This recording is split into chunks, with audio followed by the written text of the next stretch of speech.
if he has someone across the table from him who's not making sense about mixed martial arts, he destroys that person, right? He might do it nicely, but he's got no patience for it. It's just, if you, What's going on, you guys? Today we have Sam Harris calling out Joe Rogan. Sam Harris is saying that Joe Rogan is platforming a bunch of idiots. Let's get into it. Elon is nowhere near being a free speech absolutist. In fact, he's quite biased. He deplatforms people he doesn't like. He amplifies idiots he does like for some reason. He tunes the algorithm to boost himself preferentially. He capitulates to the authoritarian rulings of other countries that he wants to function in, and he silences dissidents. And I think he even gives. I think there's some evidence of him giving data to authoritarian regimes that have resulted in the arrest of people on Twitter. Right. So this guy's not a free speech absolutist. He's, if anything, a hypocrite. If he actually had principles he was trying to live by there. But no one can be a free speech absolutist. I mean, you would have. These would not be businesses that could be run. I mean, you certainly couldn't place ads against the awfulness that would result if you had no moderation policy on any of these social media platforms. And so it is with podcasts. I mean, I think Joe Rogan and other podcasters should be free to talk to anyone they want. I'm not begrudging them the conversations. What I'm begrudging them is the fact that, as your platform grows and you start to reach tens of millions of people, if your only contribution to dissecting the ethics of the war in Gaza or the war in Ukraine is to have comedians and self-taught historians on to spread misinformation, and you haven't done any homework, so you're not even alert to the fact that they are spreading misinformation, and in the case of some people recycling the pseudo history of someone like David Irving, you're just misleading tens of millions of people at a stretch, and it's irresponsible, and it has social consequences. And in the context of the greatest eruption of anti-Semitism any of us have experienced in our lifetime, it's deeply destructive. And so that's just has to be pointed out. It has nothing to do with the First Amendment. Of course, you have the First Amendment right to do this, as I think you should have, but others have the First Amendment right to criticize you for it. What is that response? Yeah, I'm sort of on the fence with what Sam Harris is saying, but I'm always down for some good Joe Rogan hate. But I think that, if you have people on that don't really know what they're talking about whenever he talks about Elon, like for instance, if he's going to shill all these, oligarch billionaires, then yeah, that's an issue what Joe Rogan is doing by far. As far as, platforming people that want to speak on certain issues, I do agree that they should all be, very well trained on the topic and very, very knowledgeable on the topic coming from an objective stance, but as far as wanting to call any type of criticism on the Israeli-Palestinian conflict, want to call that anti-Semitic, well, I mean, you have to sort of find a boundary right there. Responsibility. I mean, I hear that phrase a lot. I mean, you are Joe Rogan, you've got $100 million contract from Spotify. I mean, and when he came over to Spotify, he was forced to purge a bunch of episodes with people that were undesirable. Gavin McGinnis and people like this. There's probably 10 or 15 of them, maybe even more, that they just got rid of. And now he has his show there. He has a responsibility to an audience of 20, 30, who knows? It's the biggest podcast in America. But when he's talking about World War II, and having a guy like Daryl Cooper on, who, as you point out, is just using warmed over David Irving, which, by the way, I had pointed out a long time ago, and my pal on Twitter and pal in real life, Noam Dorman, also pointed it out.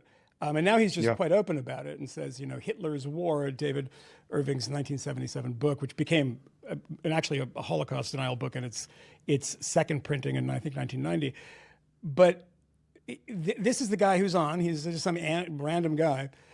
But the response from these people is like, look, you're experts. Look what experts have gotten us. Experts got us into X, Y, and Z. COVID, you can name it. DEI, they can bring up anything. Yeah. And what is this kind of scorn for expertise, which I saw recently after a Joe Rogan episode, really exploding online. Oh, the experts and traveling to Gaza, that makes you an expert.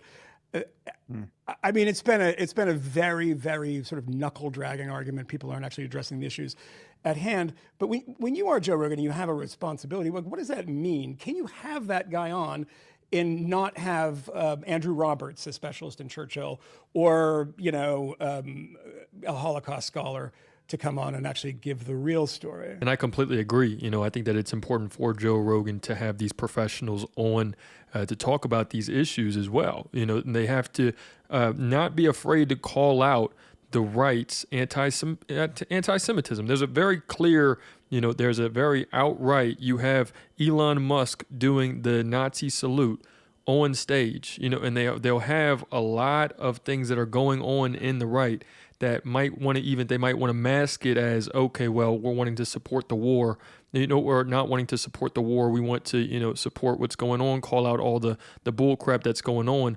But then they're going to sneak in some anti-Semitism with it. And I think that can be a very difficult line to tread. Well, I don't think you should. I mean, again, the problem is that Joe, because he isn't really a student of this topic, he doesn't know that he's in the presence of a non-expert. I mean, he knows by virtue of a lack of credential, this person doesn't have the standard biography, so as to give them their expertise. But he's being treated like an expert. I mean, Joe is a huge fan of Daryl's podcast. Daryl will go on for tens of hours on these topics, and he's a very talented podcaster. Yeah.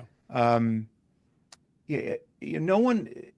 This is genuinely confusing to people because the people who are criticizing Joe now for having non-experts on and listening to them at length and not rebutting them with real expertise are not arguing for mere credentialism. It's not just that you need a PhD in the discipline and that's the answer.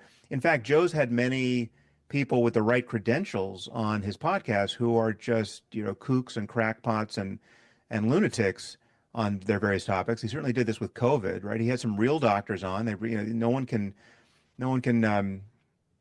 challenge their CVs, but you have 10 minutes of listening to these guys talk, and you can Robert see Malone's, they have a screw loose. Whoever these people Yeah, are, right? Malone, yeah. I mean, this guy. Well, when the guy tells you that he's been denied a Nobel Prize, right? You're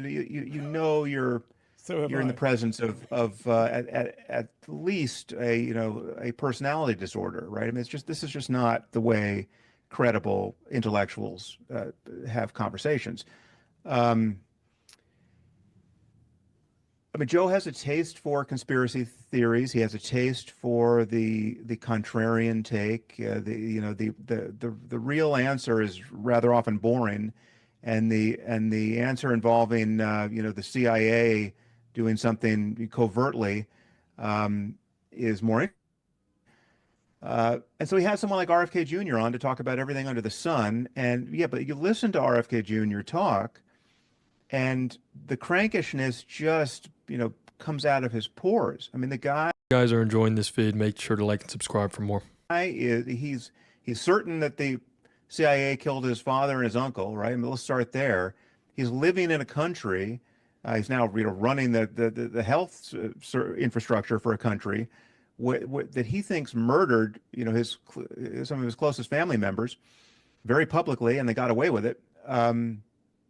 You get him talking about vaccines or really anything relevant to public health, and you don't have to wait long before the lies and the confabulations and the half-truths come tumbling out.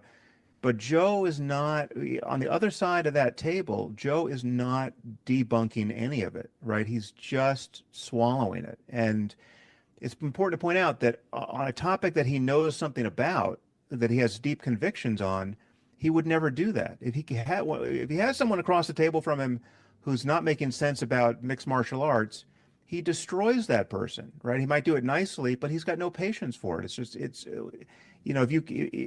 If you utter a few sentences that make it clear that you don't know what a triangle choke is, well, then you've lost all your credibility instantly. It's a non-recoverable error.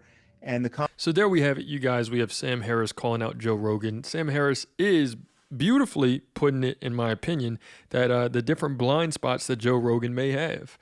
Joe Rogan might not have an issue with RFK Jr. saying that the cell phones are creating the radio waves that are going to fry the brains, and we have to use aluminum foil on their heads to, he might not have a problem with this because that's right up his alley. He enjoys, sort of believing in this fantasy world, believing in this, oh, life is sort of boring sometimes, so we have to get into these crazy ideas, these really big ideas that are entertaining.